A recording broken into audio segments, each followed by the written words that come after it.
Nous sommes en plein centre-ville de Niamey, plus précisément au quartier de la Francophonie.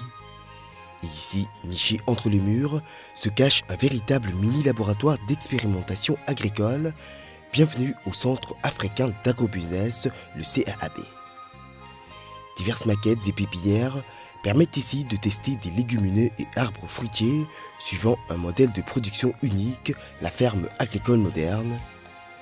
Le système est basé sur un procédé d'irrigation baptisé Adari, comprenez la pluie en langue Hausa, fruit de longues années de recherche et dont n'est pas peu fier son concepteur Moussa Chipkao. Une fois le système Adari installé, les tuyaux là sont installés sur chaque 4 mètres. Et on prend le bon millier par exemple, vous avez vu, pour mettre ce qu'on appelle les arbustes fruitiers. Ici c'est de papaye. Ici on a mis du moranga et ici on a mis des goyaviers. Et à partir du 3e mois, chaque jour quand vous venez ici, vous avez quelque chose à récolter en termes de maraîchage. Et quand vous remontez un peu au 6e mois, chaque jour que vous venez, vous avez quelque chose à récolter dans le maraîchage et avec les arbustes fruitiers.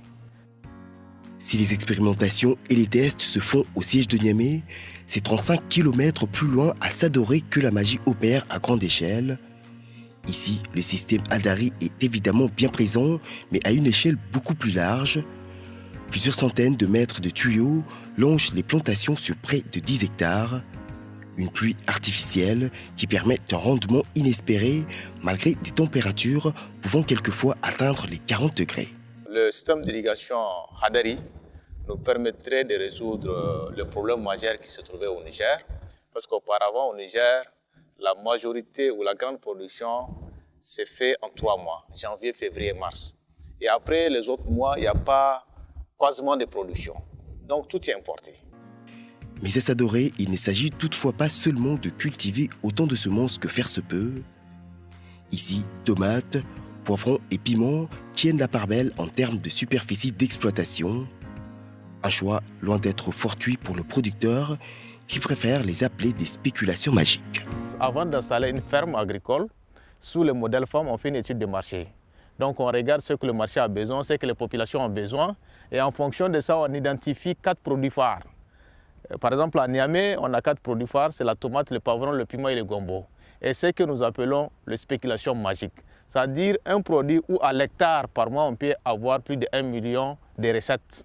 Donc c'est ça que nous appelons spéculation magique.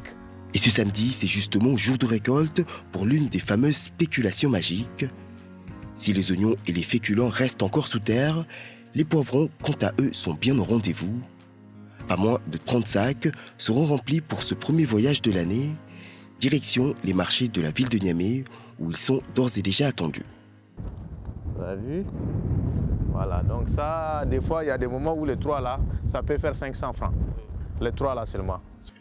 Une exploitation agricole qui rapporte, mais qui nécessite forcément un investissement préalable.